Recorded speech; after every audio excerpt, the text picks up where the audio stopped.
There are about four issues that I think are confronting the profession today. The first is how organizations can first report to their populations and develop a new set of beliefs and values and a mission that will drive them in this new economy.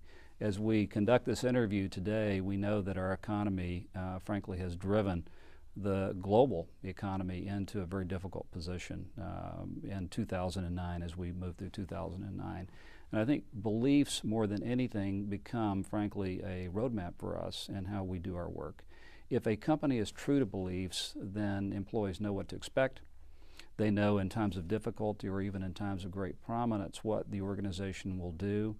We have companies like FedEx, for example, and IBM and others that we can look to who have their core values and their mission statements and their belief systems that have guided them through all of the economic change that they've seen over 20, 30, and more years.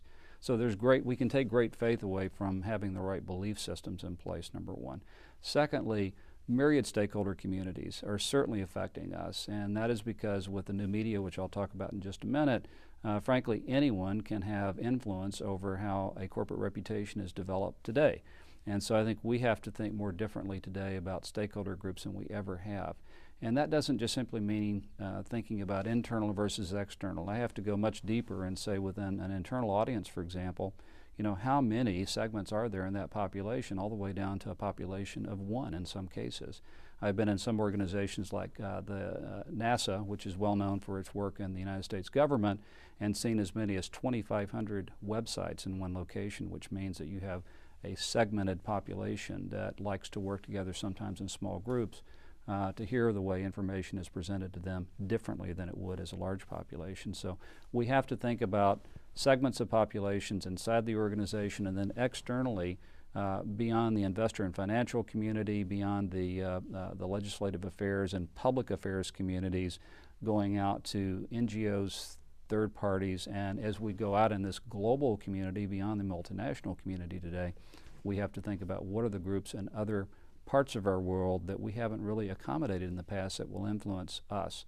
On the new media front, I find that the new men and women, the young professionals coming in from the academic communities as they graduate, often become mentors themselves. They're doing reverse mentoring because the new social and digital media that are sweeping our world are having such a profound influence on the work we do and on our leadership.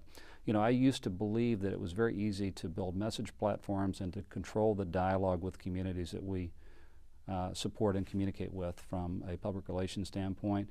That is more difficult to do today because often we find that bloggers, for better or worse, have more influence than trusted third parties would have in helping to represent or sell a product in a community. So we have to accommodate these new influences, and that means that we have to understand the new media, how to use them, and be able to guide the executive leadership team who will ask us, what do you think of Second Life? Should it be a part of the world that we use here?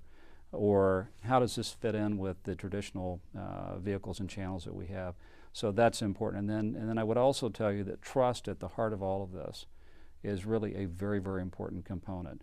Where we do not have strong levels of trust inside of an organization or in these communities that companies serve, we will not be successful.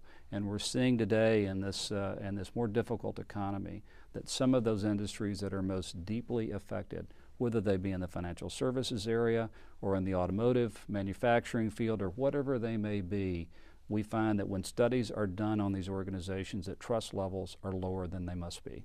And so we have to do a better job of instilling trust inside the organization so that we can present a united front, but also in how these companies and organizations are represented.